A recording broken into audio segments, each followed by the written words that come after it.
उधर चूरू के सुजानगढ़ में स्मार्ट मीटर के विरोध में कांग्रेस सड़कों पर उतर गई है। विधायक मनोज मेघवाल, रतनगढ़ के विधायक पूसाराम गोदारा के नेतृत्व में कांग्रेस कार्यकर्ताओं ने रैली निकाली, तहसीलदार को ज्ञापन दिया सीएम के नाम और स्मार्ट मीटर योजना को बंद करने की मांग की है।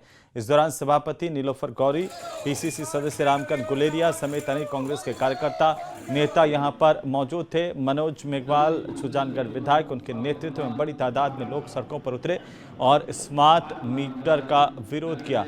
इससे पहले आरके गार्डन में कांग्रेस के कार्यकर्ताओं की एक सभा भी हुई है, जिसमें राज्य और केंद्र की सरकार की नीतियों का खुलकर विरोध किया गया।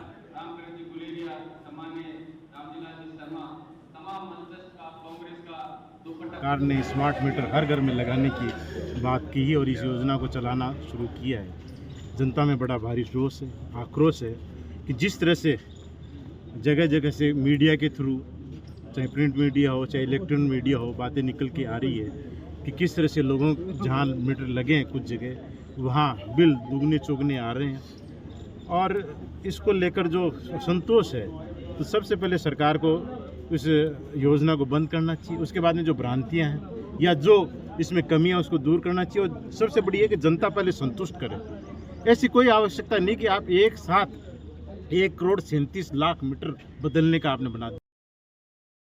प्रतापगढ़ के कुणी ग्राम पंचायत के सेलारपुरा गांव में करीब 700 फीट लंबे कच्चे रास्ते के कीचड़ से ग्रामीणों और स्कूली बच्चों को भारी परेशानी उठानी पड़ रही है। बरसात के मौसम में रास्ता दलदल में तब्दील हो गया, जिससे लोगों को आवाजाही में भारी परेशानी हो रही है। कई बार ग्राम पंचायत को प्रस्ताव भी भेजा गया, मौखिक रूप से भी समस्या से अवगत करवाया, लेकिन आज तक इस रास्ते का पक्का निर्माण नहीं हो पाया है। इस रास्ते की हालत बेहद खराब है। सर दिक्कत आती है और स्कूल में डांटते हैं कि ऐसे कहाँ से आ रहे हो। और क्यों डांटते बेटा? सर पूरा गंदे हो जाते हैं कीचड़ में और ड्रेस और ये पूरी खराब हो जाती है। और समस्या ये आ रही है कि 8 से 10 साल हो गए इस रास्ते के कुछ भी नहीं हुआ है और पंचायत द्वारा बार बार जाने के बाद भी अभी तक हमारी सुनवाई नहीं हुई है। आने जाने में बहुत परेशानी आ रही है और ये आम रास्ता है और कम से कम 10 साल हो गए इस रास्ते की यही कंडीशन है। और इस चुनाव के पहले 5 साल तक मैं मेंबर रहा, मैंने हर प्रस्ताव में लिया इसको, लेकिन न तो सरपंच साहब ने सुनी और न सचिव साहब ने सुनी। सावन का महीना सिर्फ बारिश के लिए ही नहीं बल्कि राजस्थान में तीज महोत्सव जैसे रंग बिरंगे आयोजनों के लिए भी पहचान रखता है। झुंझुनू शहर के सबसे बड़े तीज महोत्सव सावंदी तीज का आयोजन मारवाड़ी युवा मंच की तरफ से किया गया, जिसमें बड़ी संख्या में शहर की महिलाओं बच्चों ने हिस्सा लिया। कार्यक्रम में 13 अलग अलग इवेंट थे। इनमें लाइव ढोल और बैंड के साथ साथ कच्ची घोड़ी विथ ढोल और live bangle making, block printing on pouches और नेल आर्ट के साथ साथ टैटू, मेहंदी आर्ट का भी यहाँ पर प्रदर्शन किया गया। तीज का त्योहार है और जिस प्रकार से आज के कार्यक्रम की जो ऑर्गेनाइजिंग है बहुत शानदार है। तीज का मतलब महिलाओं का कार्यक्रम, जहाँ पे तीज के अवसर पे हम बहनें व्रत करती हैं, मेहंदियां लगाती हैं, हरे रंग पहनती है। विशेष करके तीज के व्रत वाले दिन लहरिया हम पहनते हैं, बंदेज हम पहनते हैं। हमारे जो पति परमेश्वर है उनके लिए, उनकी लंबी आयु के लिए ये प्रेम हमारा बना रहे।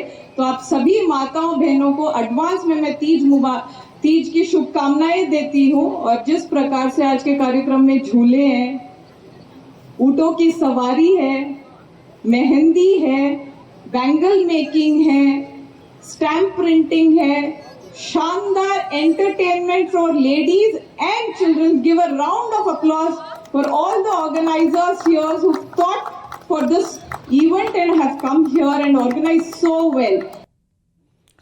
तो रेतीली धोरों के बीच बसे चूरू के दूधवा खारा गांव में ताजमहल जैसी ही एक इमारत है और ख़ास बात यह है कि ताजमहल की ही तरह ये इमारत भी प्यार का प्रतीक है। ये रिपोर्ट देखिए।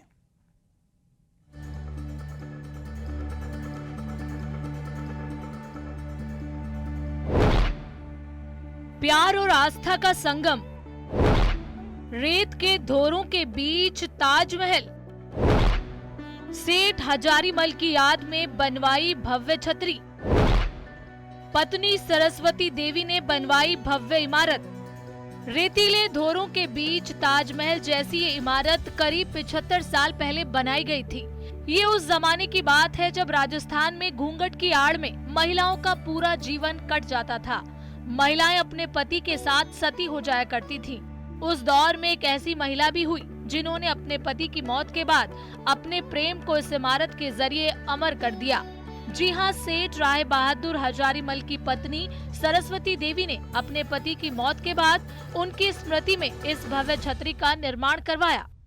सही बात है, जिस प्रकार आगरा में ताजमहल अपने मुमताज की याद में बनाया था, उसी प्रकार एक ताजमहल, आप ताजमहल नहीं कह सकते, वो संगमरमर का एक बड़ा दिव्य महल है जो अपने पति की याद में सेठ हजारीमल जी नाथानी की स्मृति में उसकी पत्नी ने वहाँ पे बनवाया था।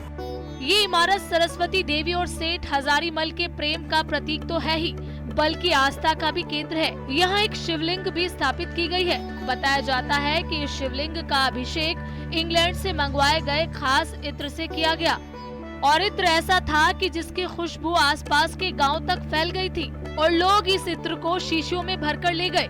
तब से यहाँ सुबह शाम भोलेनाथ की पूजा अर्चना होती है। यहाँ आने वाले श्रद्धालुओं के ठहरने के लिए धर्मशाला भी है। जी हाँ, हमारे चूरू जिले में दूधवा अखाड़ा स्थित प्रेम का प्रतीक एक सफ़ेद संगमरमर का ताजमहल बनाया हुआ है। सेठ हजारीमल जी की याद में उनकी पत्नी श्रीमती सरस्वती देवी और उनके दत्तक पुत्र ने ये बनवाया था। इसकी खास बात ये है कि यहाँ पे जो सफ़ेद संगमरमर का प्रयोग हुआ है और सीमेंट और बजरी का प्रयोग नहीं हुआ है। ताजमहल में जिस संगमरमर का इस्तेमाल हुआ उसी संगमरमर पत्थर से इमारत बनवाई गई। बताया जाता है कि सरस्वती देवी अपने पति से बेहद प्यार करती थी और उन्होंने इस इमारत को बनवाने के लिए सीमेंट, बजरी, चूने का इस्तेमाल नहीं किया, बल्कि पत्थरों को ही जोड़कर बनाया गया और इमारत को बनवाने के लिए खास कारीगर बुलाए गए। यहाँ परिसर में सेठ हजारीमल की समाधि भी है। बाद में यहाँ सेठानी सरस्वती देवी की प्रतिमा भी स्थापित की गई। Bureau report, news 18 Rajasthan. तो राजसमंद से खबर, जहां पर पिपलांतरी गांव में सोमवार को अंतिम यात्रा के दौरान लोगों को संकट का सामना करना पड़ा। गांव की बुजुर्ग गंगा देवी का रविवार को निधन हुआ था और जैसे ही ग्रामीणों ने अंतिम यात्रा निकाली, मोक्षधाम तक पहुंचने का रास्ता कठिन चुनौती बन गया। बारिश के चलते रास्ते में कमर तक पानी भरा हुआ था। ग्रामीणों को उसी पानी से होकर के अंतिम संस्कार स्थल पर पहुंचना पड़ा, जिसकी तस्वीरें आई हैं। बेहद शर्मनाक तस्वीरें हैं कि किस तरीके से पुलिस प्रशासन और लोकल बॉडीज़ के जो दावे होते हैं उनसे इतर जो है यहाँ पर हालात बेहद ख़राब हैं। बारिश के पानी में शमशान तक जाने का रास्ता भी यहाँ पर मुफीद लोगों को नहीं हो पा रहा है और इस दौरान बुजुर्गों को भी भारी परेशानी हुई।